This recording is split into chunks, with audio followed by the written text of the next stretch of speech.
Hey guys, and welcome to the third episode of the Trinisphere, brought to you by tappedout.net, where you can find all of our debt list. You can also find us on YouTube and commandercast.com. I am Ryan, your favorite co-host, and tonight I am joined by Shannon the Timmy. What's up, guys? And Adam, our Johnny. How goes it? On tonight's episode, we will be talking about a threat assessment, and we have our shot at another chance encounter. So guys, threat assessment. What is threat assessment?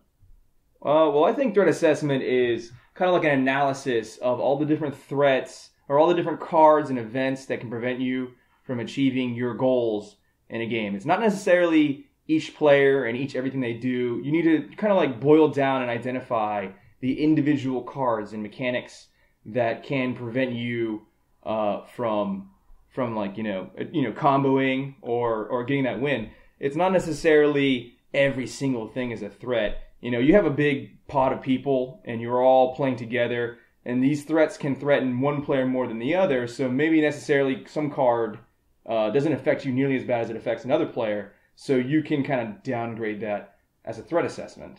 Yeah, I think the threat assessment is essentially taking a look at all of the factors that are going to impact your game plan, or even the game, because sometimes something that affects another player can then down the line affect you. But taking a look at all the factors that can affect you from what you can see in board states, as well as what you kind of know each deck and or player is capable of doing. I mean, I completely do agree with what you guys are saying, and I think a lot of it rolls into realizing what affects you most. There's never a time where you look at a 2/2 bear that is affecting anyone else besides you, and just understanding that realistically, does that affect your game plan? Can you win through that card? Then it's not a threat. Looking at a card as a threat is only if it really affects you at all. And definitely. That's how I look at threat assessment. What can we expect from a Timmy, Shannon? Well, Timmy's when we're producing threats, we often follow a pretty linear path. You can kind of tell, even from maybe our general and really early in the game, what threats you can expect. We don't really, have a lot of curveballs that we throw. So we follow kind of a linear path. You could see our board state building generally as the game goes on. We like to dirtle. We like to generate tons of value. You can see us trigger something maybe a couple times a turn, getting weird synergies here and there. And often, like, the threats that we present, they'll be on the battlefield. Like, a good amount of Timmys will probably be playing enchantments and creatures that are pretty big and threatening. Although there are some, really big spells. You get that Enter the Infinite off is pretty satisfying. Generally, also, sometimes Timmys use a little bit of combat tricks here and there. I sometimes I'm guilty of having a Titanic Ultimatum. Titanic Ultimatum, yeah. Insurrection 2 is a pretty good one. I got a couple of these. Triumph of the Hordes is a fan fave of me being the fan.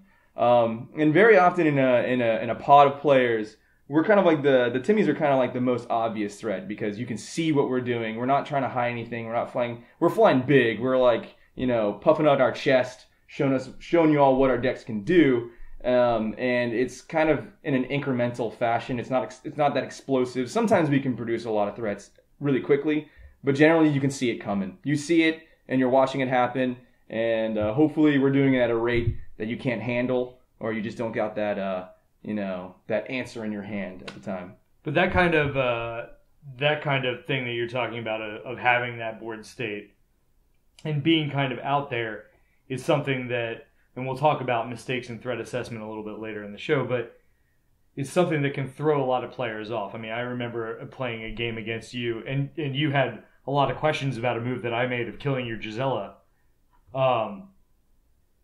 And the only thing that I could think of why I was doing it was because Gisela does crazy things, and I know what it does. Yeah. And it's so much of a giant statement on a board. Yeah. That it seems to pose a threat all by itself. So like you said, having your board state actually be intimidating is really what it's kind of about. Right, yeah. Yeah, guys, if you ever get a chance, use the Gisela. get that double damage in. You don't need to kill it. Let Gisela hang, you know? Nope. You're just a showboat. Yeah. That's all you are.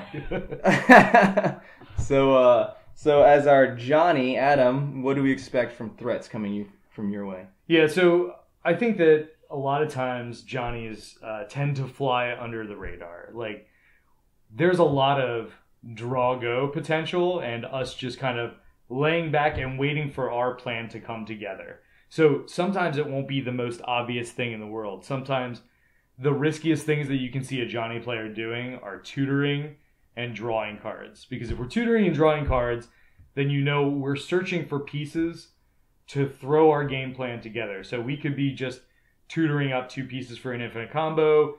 We could come up with some kind of synergy where we're just going to like blow up all the creatures on the board in a creative way. Doesn't necessarily mean we're winning, but it puts everybody else back some.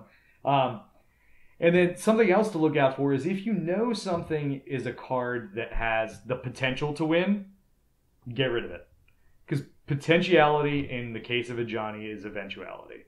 Anytime that you have something that you know what the potential is for it, like let's say they capsize buyback once, you try to thought seize them or do whatever you can to get that capsize out of their hand, because that's going to quickly turn into bouncing all permanents on the board. Mind Twist. Mind Twist will do it. Yeah. Also, keep in mind for any pieces that you don't understand. So if you see some kind of card like Possibility Storm or... Necroskitter was one. Necroskitter, yeah. A pod completely off guard. That's right. What is it? Omen Machine? Oh, yeah. Omen Machine, yeah. Yeah, cards like that people are just trying to figure out what they even do and how you interact with them. Bad cards. Because you didn't know what it did. Narrow. Doesn't mean it's not going to turn it into their win con. Yeah. So keep an eye out for those. Make sure you try to understand them. And if you don't, killing them isn't the worst thing in the world, especially if you can just board wipe them away. Yeah. So how about you, Spike McMaster? Oh, you mean the hardest threat to assess? Very mysterious. I'm an enigma. Spikes typically are typically the hardest to assess. They kind of just don't allude to a whole lot going on with their game plan. They keep a very what's the word? Low profile. Low profile. They control the game in any way that benefits them. They make sure that no one gains too much advantage over them. Cards in hand, board state, all that. If you've ever played against a Spike before and you know the deck, chances are it's going to operate in a very similar fashion. You have to understand that if I'm playing Brago, chances are I'm going to be flickering all of my things every single game. Yeah, and you can probably identify a couple key cards. A couple key cards that are going to allow watch out for, that are going to allow me to win the game. Blew us out last time or something. If I stick a Winter Orb, you might want to kill it immediately. Right. If you see an Arkham Dagson or a Sisei, they're probably going for the same exact combination of cards every single time. Almost every single time, absolutely. If you're at a low life total, you're probably going to die. By me. I don't care if you're at 4 life and you have 3 lands in play and everyone else has board state. Right. Yeah, like easy pickings. You're like Bambi. As a Timmy, sometimes I feel sympathetic for the guy who's at 4. I'm like, you know what? I'm going to let you live. I'm going to let you survive. But you Spikes, no. You're like, ooh, there's blood in the water. Let's get a kill. You're weak. Let's get a kill. There's one less guy to worry about. Playing against the Spike is the only time I'm worried about being at 3. Yeah. Because they're the only people who are playing Lightning Bolt. Oh, I will bolt your face. I don't even care if there's some planeswalker about to ult. You're dying. You're out of the game.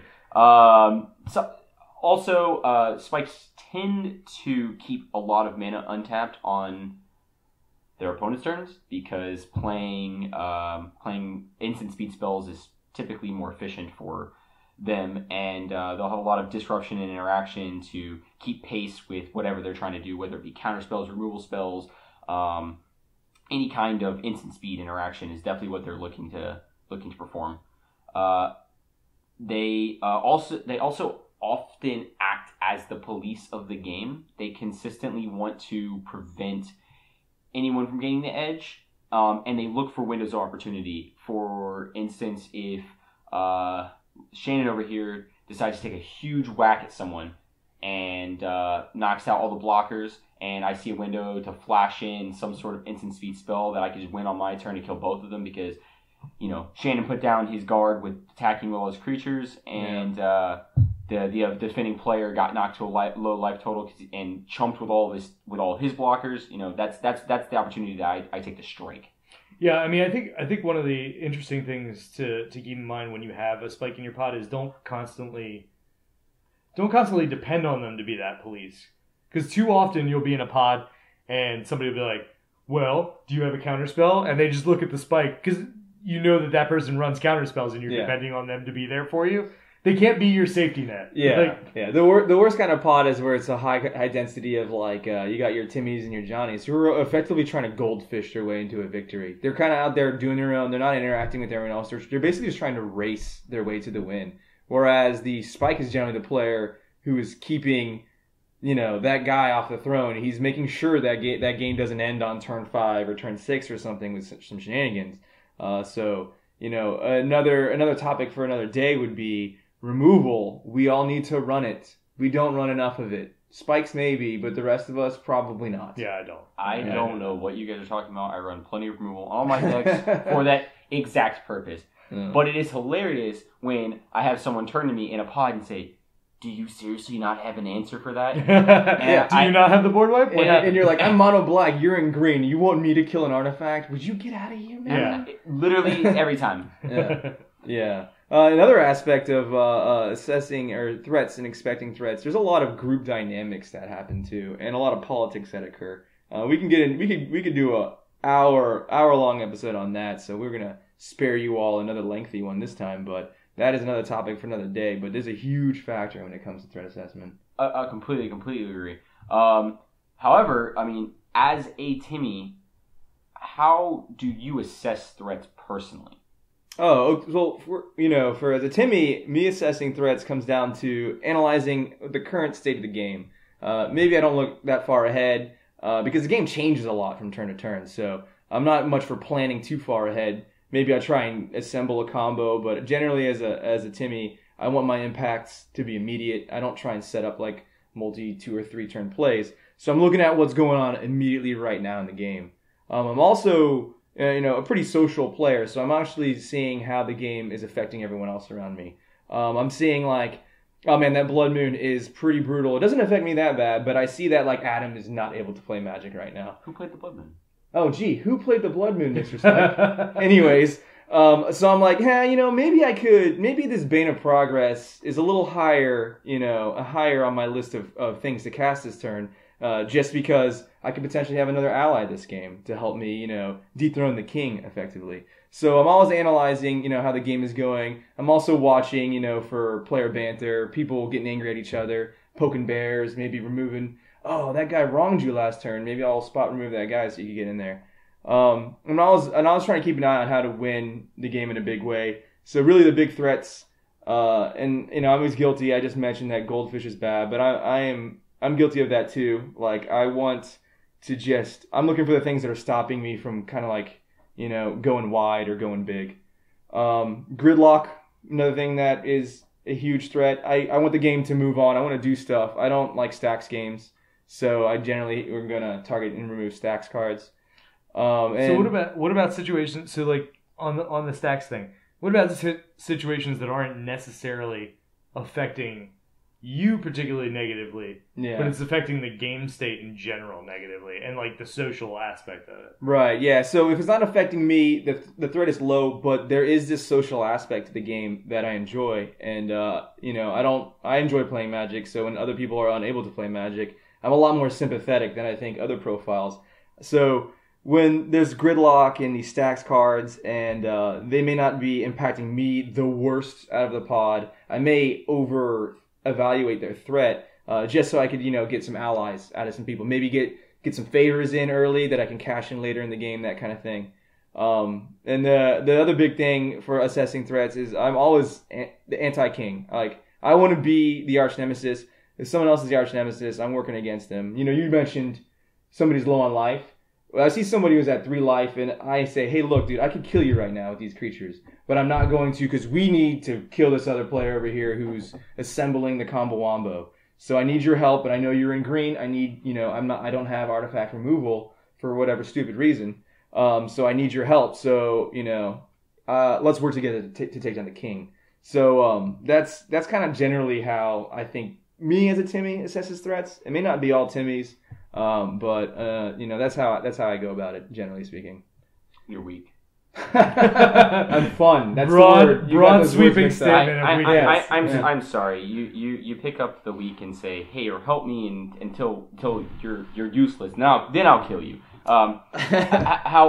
However, at some point, the Emperor does need subjects. Yeah, I'm just saying, like if you kill all the other people, then there's not much to do at the top. He just wants to win. The whole point is winning, right? No, but another story, another day. Me and him want to win. However, you not so much. we'll get in whatever. That's another topic.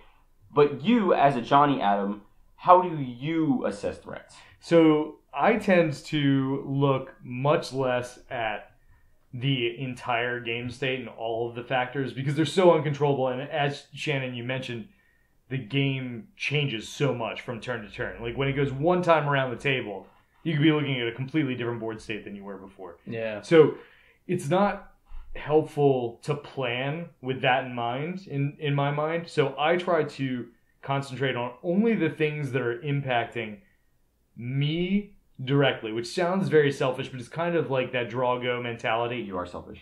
Fair enough. It is you that like it. It is that draw go mentality but in a multiplayer format where I'm going to kind of sit here in my corner. I'm going to tutor for the things I need to. I'm going to draw. I'm going to do those things. Oh wait, you tried to counter one of my things. I have 5 counters in hand. Let's do this. Because I'm only worried about the threats that are directly impacting my strategic goal or what my deck is trying to do. Sometimes my deck is just trying to be tribal. So if I get 85 goblins out, even if I lose and it's not really doing anything, that's fine. I got millions of goblins out. Shut up. I understand, Ryan. Stop it. Someone Rakdos charmed you? All those goblins? That did happen. That felt good. Oh, God. Never forget. So basically, anything that impedes my particular objective, exactly what I'm trying to do. So if they're trying to destroy one of my pieces or they're trying to set up a board state, like maybe I am trying to combo off and make a whole bunch of tokens or something like that. Well, if somebody has an Elish Norn out, that's a problem to me. Pretty big. While somebody else who has, like Auroric Thar might not be an issue to me, but it's an issue to the rest of the board. So I'm going to pick and choose my targets a little bit more and assess threats from that perspective, which means that I don't tend to assess people's hands as a huge threat, and so I don't tend to play, hand hate. I don't play your despises and Thoughtseize and things like that because #MindTwist. #MindTwist. Oh, MindTwist is coming. But the reason I don't do that is because if they're not directly impacting my plan, then it doesn't matter what they have in hand. Mm-hmm. So rather than trying to anticipate that and just target one player, I just kind of stay back and be a little bit more reactive and assess the threats that are coming at me at any given point. Right, but if there is kind of a permanent on the battlefield that is currently slowing down your engine of sorts, that's absolutely, it's got to go. You're gonna deal with it as they come up. Yep. That's kind of a big thing there. I find it interesting that both of you prioritize very specific factors. Like you, as a Johnny, prioritize factors that are impeding your game plan only. Yeah. And as a Timmy, you actually would prioritize targets that impede your playgroups. Right. Yeah. Playgroups game plan in general. Because if you're not experiencing, or if they're not experiencing a game, you're not. And if you're not experiencing a game, you're not. Right. It's interesting to see that kind of dynamic. Yeah. So what about you? Where does Spike fall in this, Ryan? Tell us about the perfect way to do it. Oh, yes. Thank you. Teach us, Mr. For understanding. I mean, this was the Spikes episode. This was really, Spike I've hosting. been waiting for my moment to shine. Okay, so how I assess threats is I look at who's in the way of winning. I look at the Timmy. He's dumped everything on the field, right? He's got it all out there. He's, I'm aware that he's got a Xenagos about to pump his Malignus to a 40-40. I'm about to die. So I know what to expect, right? That sounded amazing. Timmy Lack. No comment. Okay, so I see that, right? I look over at the Johnny. He's got 7 cards in hand, right? Both of which are extremely threatening. Yeah. And 2 enchantments that don't seem to make sense. That's the worrisome part, right? It's like, what does that thing do? Like, what is he about to do with that crap? Fortunately enough, since I'm a Spike, I'm well educated. Oh yeah. I don't allow Jake to show up in my party. Chains of Mephistopheles does right now. Yeah. How many times have you seen me play a card that nobody at the table knows what it does? Yeah. I don't. Or even worse, we have to Google the Oracle text because the text is so just ancient. What was that? We talked about in episode 1 that terrible Golgari general. Oh, Vadi Eldal. Vadi Eldal. Base power 0-1. No. Okay. But I look at who's in the way of winning. Both of which of you at that point would be in the way of me winning personally. I mean, if I'm going to die next turn to a 40-40 swing. You got answers for days or interaction. The way I assess is what is the biggest issue in front of me at my moment. Chances are, if I know the Malignus is coming, I'm going to have some sort of reactive spell up. An exile spell, removal spell, something. Whether you interact with that, probably not, because it doesn't affect you if I die or live. But if you cast a Blue Sun for 14, I'm probably going to counter that because you drawing 14 cards means you're probably going to win the next turn. Blue Sun for 90 or bust. Oh my Jesus. God. If you have 90 mana at your disposal at all times, don't use it for 90 cards. Is that a lab man? Is that a laboratory maniac chilling over there? And then what kind of flows into that is what would lead to me losing the game. Both of which fill into those examples the same. But it kind of has a broader spectrum of understanding that the Malignus is an immediate threat. The 7 cards is kind of more down the line. Like, the advantage could just roll me out of the game. Right. And this kind of the next topic actually just kind of rolls into it too. I mean, you got to talk about the immediate win, right? Both of which those examples kind of, specifically the Malignus, immediate win, right? You hit someone with 40 damage, they're probably dead. Yeah. Unless they played a life gain land pretty early on. But I mean, like one of the big aspects will be like, hey, is that coming at me? Or like, let's talk. You don't need to swing. You don't need to waste a Malignus on me. I have mana open, right? I'm a Spike with mana open. Do you really want that Malignus to die this turn? Of course I'm gonna mention something along the lines of, if you swing that at me, it's gonna die. Yeah. Would you much rather kill someone with it and have a great day before you try to attack me? Then we can talk. But one big thing I also see Spikes always doing is that they don't necessarily. They have a lot of that's fine. You can see somebody play a big card. They can see somebody play an Elish Norn. And you turn to the Spike and go, are you going to counter that? And you're like, no, that doesn't affect me at all. Like, I'm totally okay with that. Right. You guys generally, like, hold your cards back and wait for, you don't waste them. You don't fire them off too early on threats that could be possibly threatening or possibly beneficial. You're usually waiting for that one, he's finally trying to win the game. He's finally trying to Blue Sun 90 with a lab man out. Not necessarily. Nobody appreciates a premature counterspell. Yeah. No one appreciates that. or a wasted removal, which they, you could see their regret 2 turns later, right. And like, I can't believe I used that thing up. But I mean, Spikes, they're pretty good at assessing threats, and they're pretty good at holding back, right? Yeah. I mean that's my goal. Is I always want to keep the upper hand, and if I keep blowing my counterspells on this and that, and chances are I'm going to lose the game pretty quickly. Right. I mean, we can move on to common mistakes in threat assessment. I mean, do you have any ideas on that, Shannon? Oh, yeah. I mean, not necessarily as a Timmy, but I mean, what? Yeah, I mean, I feel like there's generally a good number of common mistakes I see a lot in, like, the younger play groups, or even people who aren't super focused on winning the game, they're super focused on having a good time. One of the big ones is people will sometimes threat assess based on their emotions. So sometimes they will be angry at something that happened. They'll get countered, and they'll want to get revenge on the person who countered them. So all of a sudden, that person has skyrocketed to the top of their threat assessment list, even though maybe what they're doing isn't that relevant anymore. This also happens sometimes when they knock someone back down off the throne. Somebody was about to win the game, and that made them kind of scared. They were like, oh my gosh, he almost won the game. So we deal with the board state. We blow up all the things.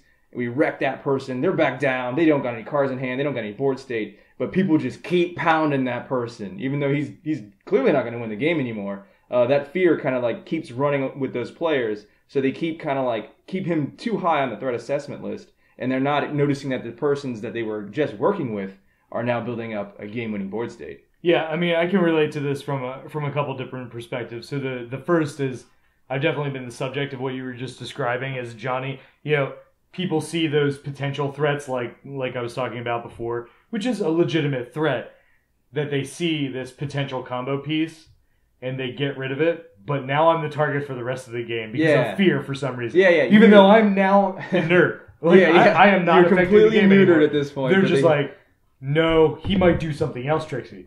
I have islands. That's it, buddy. Like, I don't know what you think I'm doing with them, but I have islands. Yeah. You know, so I definitely see that. I've also been on various sides of the revenge thing. I remember some scenario with a decimate. I don't know. I mean, somebody might have decimated you, all 4 targets? Did you get 4 for 1? I did get 4 for 1. That's value. Yeah. And while What a play. while it was fairly bad a threat assessment on my part, I did take that person out of the game, and then I swiftly lost after Was that. it worth it? No. I mean, because I did not get to do what I actually wanted to do. I didn't get to actually affect the game in the way that I was trying to affect the game. I just ended up killing that person, and then everybody else just sat back and watched and then killed me afterwards. That sounds worth it to me. Yeah. Vengeance is mine. But another thing that you mentioned, you said that sometimes it's often like kind of a noob mistake shit. I mean, we've all been playing together for a while. I mean, 5 years now, something like that most of us have been playing together. Yep. And we've all played Magic before that as well. Mm-hmm. And I can say that there are definitely some people who have been playing with us that whole time who still do that. So it's not just a noob mistake. Yeah. I mean, people still get their emotions, kind of tied to the game at hand. So yeah, I'm guilty too. I mean, I feel like sometimes somebody made a bad play and it would cause the game to spiral out of control, and I'll be like, you know what? I'm just gonna try and kill you now, right? Because I believe what you did was terrible. So I'm gonna focus the rest of my game efforts on killing you before the guy combos off or whatever. Right. So I'm guilty of that too. I mean, I've actually seen all this. I think we're actually all guilty of revenge at some point. Sure. At some point or the other. What's funny to me, though, is I've actually seen this on such a larger scale, and you said it relates to noobs, right? Mm-hmm. I've seen people sit down in play groups at like a local game store or anything like that, or even in play groups we've been in, right. And people sit down with a deck and they win. And then they sit down with the same deck the next week, they win again. Right. And then they sit down with the same deck the next week. And they become the consummate target by the entire play group. Or the consummate target because of that deck. So then they switch up decks because they're like getting hated out of every single game. Right. And then one day they decide to bring it back out and everyone points and they're like, that guy dies first because he's got to. He's got the worst. You can't even let him go get to turn 3 or he wins. Right. So that's a good point. I mean, interestingly, let's talk about the same thing, but not necessarily from the player.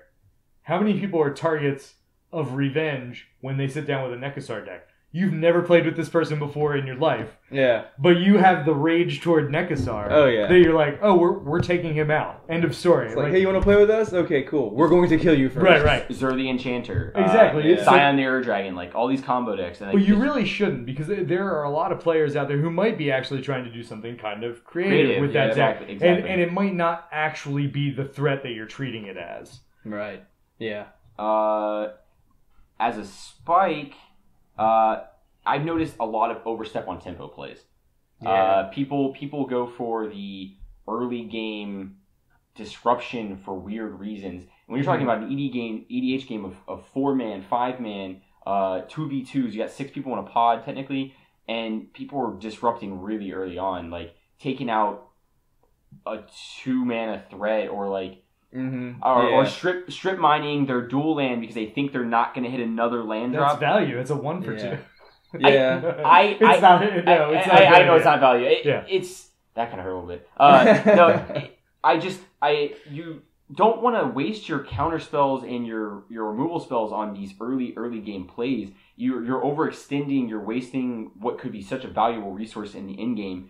And turn 10 when they resolve a Ulamog and they exile 2 of your things, and you're like, I really wish I didn't waste that Summoner Dismissal on a Oracle Moldiah. Right. You know what I'm saying? Right. Like, it doesn't make any sense. Yeah. So, the games tend to go on pretty long, so like those early games trying to eke out like minor incremental advantages, I've seen them. I've been victim to them a couple of times, and I ended up panning out in my favor. They were down a counterspell the rest of that game, and it comes out later on. You're happy for the trade, actually. Yeah. Like, yeah. like, okay, that may have been part of your game plan, but you're just looking, you're like, okay, I have a turn 3, turn 4, turn 5 play. Yeah. Do they have an answer for all of these? No? Okay, Right. thank you. yeah, I mean, I've heard the argument before of like, you should, counterspell the ramp so that they don't get to what they're trying to get to. But I disagree with that. I agree. With a 4-player pod, maybe in 1v1. Like, if you're playing competitive, it's a very different story. If you're playing French rules. But if you're playing in, like, a 4-person, 5-person pod... Typical.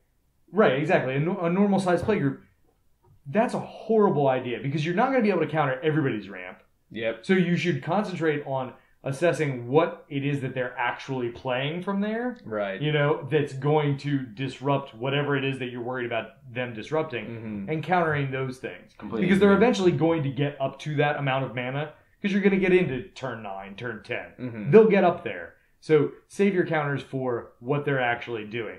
Same thing with like, don't counter the demonic tutor. Counter what they counter the card they get. Yeah. Let them waste their cards. That's fine. As tempting it is to try and counter like Gilded Lotuses and stuff, it's generally just never worth it. Right. I mean, sometimes if there's literally nothing else going on, but even so, which I think leads into my piece of the impulsiveness. So another mistake, a major mistake that people make, and this is probably the one that I'm the most guilty of these, is being too impulsive. There's a lot of times where you might have a fairly dead hand, like you're just kind of drawing dead, you've got nothing going on, you're stable, nobody's killing you, nobody's messing with you, nobody's even necessarily messing with the board all that much, there's a little bit of a gridlock going on, and you fire off a Crossing Grip to kill something that kind of was maybe impeding you a little bit, but was it really actually worth it? But you wanted to do that because you've been sitting there for 3 turns and haven't cast a spell. And it feels bad. Let's all be clear. Like, it feels bad to just sit there, draw for turn, pass. Nobody likes doing it, but at the same time, just like with those tempo plays, you have to wait for the right moment and assess the threat on a logical basis instead of, because I can get rid of that. That's not a reason to get rid of something. Absolutely. It is just because you can. Yeah. It's not a reason to disrupt somebody's hand. Like, hey, everybody has 2 cards in hand. I'm going to Mind Twist you for 2. Why? Why that person? Why, like, what was the purpose in doing it? Revenge. Right. I mean, there's no reason to do it. Don't do it. Actually, use your assessment of their board state, of what you have that's potential that's going on, and use that to drive you through. One of the biggest things I remember at impulsiveness is that another comment I have on impulsiveness is the biggest mistake I almost always see is that somebody casts something, another player counters it, and without even thinking for a split second, is it worth it to resolve this spell? They fire their counterspell. Yeah. To respond to the opponent's counterspell, because for them it's more a screw you, you countered me, I'm going to counter your counter, because I can. It's the rights. Like, I have to do this. Yeah, it's like, you wronged me, I'm going to get you back. You can't counter my stuff like that. Falls back into the revenge. Yeah, right. Yeah. But they don't stop and think, I am now 1 counterspell up over this opponent now. If I keep this in hand and I let him counter, maybe this Oracle Moldiah, for example, maybe they're countering it for whatever reason, bad tempo play, you could be like, yeah, I see a lot of players go, oh no, I'm going to Swan Song that. I'm going to keep this Oracle Moldiah. But they could maybe keep that card for later in the game, and now they're 1 counterspell up over their opponent. So a lot of people sometimes impulsively react to counterspells, and it usually ends up poorly for them. They're out of counterspells for the rest of the game. That wraps up our segment on threat assessment, and we are moving on to our chance encounter segment. And for today on our chance encounter segment, earlier, we rolled the random commander wheel, and we hit Melek Izzet Paragon. For those of you who don't know, Melek is a 2/4 1 red, 1 blue, 4 colorless commander, legendary creature. He says that you play with the top card of your library revealed. If it's an instant or sorcery, you may cast that card. If you do, double its effect. This guy, to me, is a little overcosted for his stats. However, his effect is extremely powerful. If you feel like paying 6 for your commander and then 8, because chances are if you cast him on 6, he's going to die pretty quickly. Like, if you feel like paying a lot for your general, then yeah. So I like this guy a lot. I can say that specifically because of my 27 decks. This is my Izzet commander. So it was a little fortuitous for me because this was a little bit easier. But at the same time, I do think he's good. I think that the effect is good enough. He doesn't die easily to damage-based removal. Well, I mean, he's out of bolt range, which isn't usually a big deal. But yeah, the 2/4 bodies on the weak side, but the effect is pretty big. So I'm a fan. Shannon, what are your thoughts on this guy? He's pretty interesting. I mean, I do enjoy a good Spellslinger-based commander. I'm kind of the same fence where his stats for mana cost is a little on the downside. But I do enjoy doubling spells. So I probably wouldn't do a build around. He would probably be at the top of a deck, which kind of goes into the list that I kind of came up with today as we were working on it. Generally, I like a good Spellslinger deck, but I have been really wanting to play around.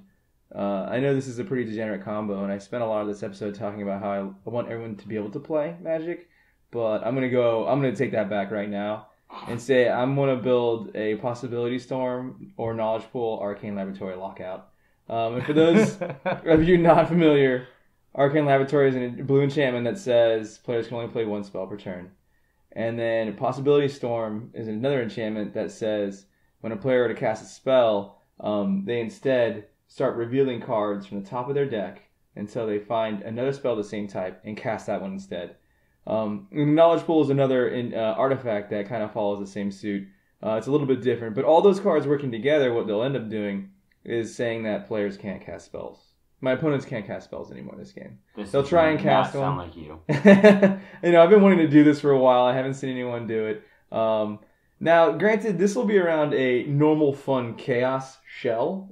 So your coin flips. Not as a coin flips, but maybe some permanents will be swapping, and some fun shenanigans will happen. Some harmless offering, perhaps. Oh yeah, absolutely. But as it goes for win conditions, the chaos deck would try and assemble Possibility Storm and Knowledge Pool are actually kind of fun to play with. It's just that the Arcane Laboratory will be floating somewhere in the 99 to lock the game out.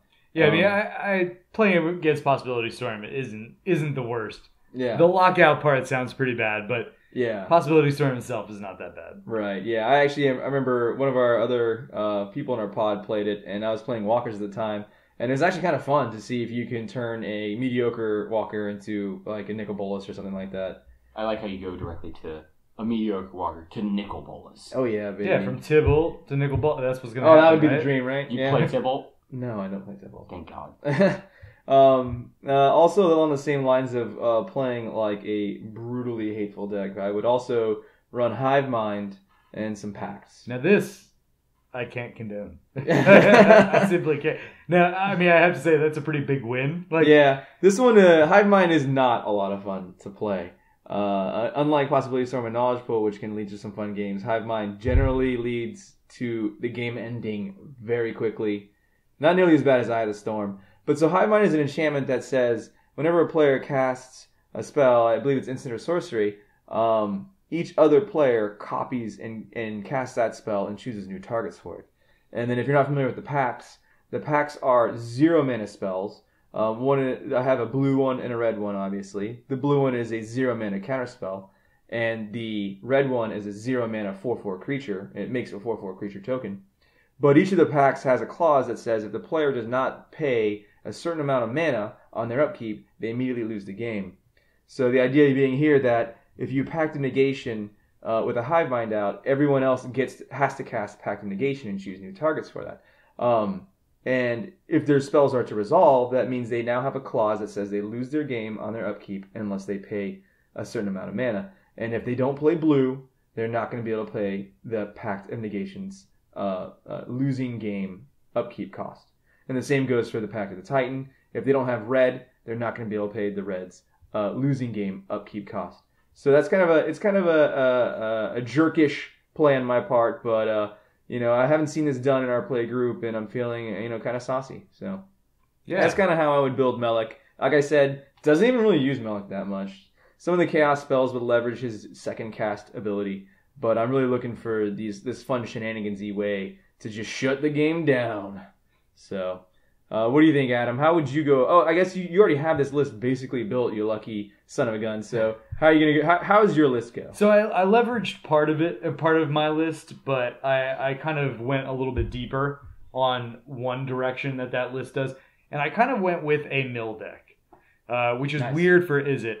I've got one combo that I have in my current deck, and then I added another one in there. So the first combo that I have is some combination of either Spell Crumple, Proteus Staff, or Spin into Myth. And so if you don't know what those do, essentially they either take a spell that's on the stack or a creature, and they put them on the bottom of somebody's library. Very important with the next part that I say, that you remember what you put on the bottom of whose library. Okay? Because the next part of it is using Tunnel Vision. And Tunnel Vision best coming directly off of the top. Because you get to cast it twice. So hopefully you've put two things on the bottom of two different people's libraries. They haven't shuffled since then. And you get to Tunnel Vision. And Tunnel Vision says for 5 and a blue, you get a sorcery that says, name a card. Target player reveals cards from the top of his or her library until the named card is revealed. If it is, that player puts the rest of the revealed cards into his or her graveyard and puts the named card on top of his or her library. Otherwise, that player shuffles his or her library. So, if you have something on the bottom of their library, you just milled their entire deck except for one card.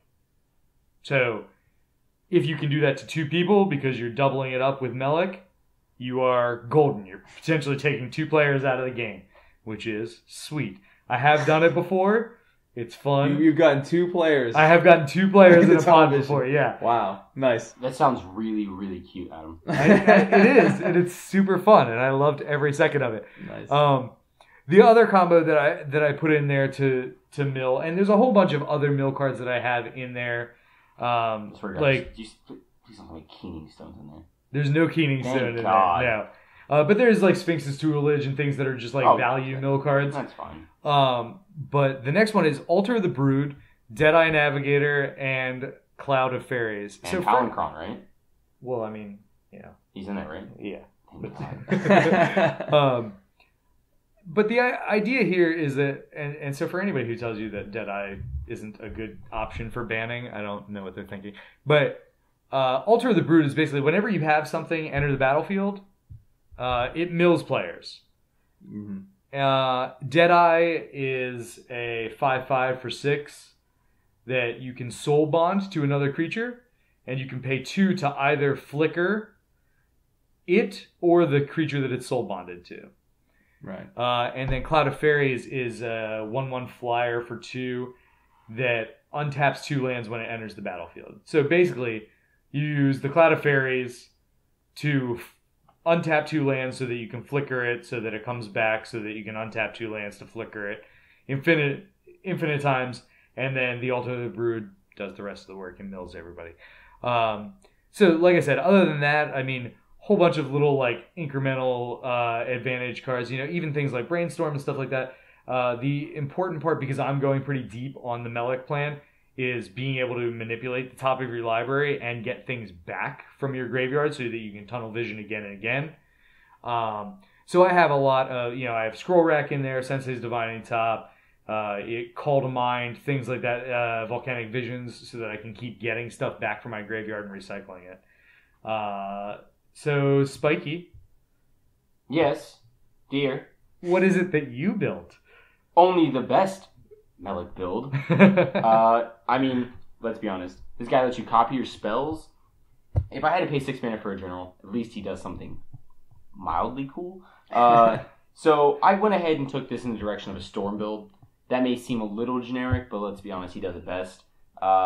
You cast a Time Spiral off the top, you do it twice. You cast a High Tide off the top, you do it twice. Mind's Desire. You playing your Mystic Retrievals. You're playing all these Ponders, Preordains, all your cantrips, all these spells that let you do two things. And for those of you who aren't completely aware of all these wonderful Magic cards, you got your High Tides, 1 blue instant speed, makes all of your islands tap for 2 mana, so taps for an additional blue.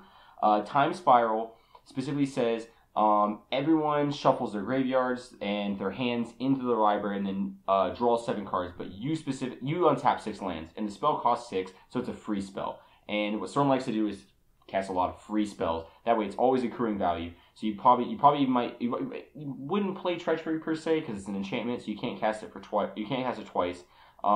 Mind's Desire is a big payoff Storm card. After you cast your 60 spells in one turn, you cast your Mind's Desire, and what it says is, I believe that's also a 6 mana sorcery spell that has Storm, and it says you shuffle your library, you reveal a top card, you may cast it for free. So if you hit your land, doesn't do a whole lot, but then you shuffle it again, and since it has Storm, it just keeps going. As many spells as you cast this game.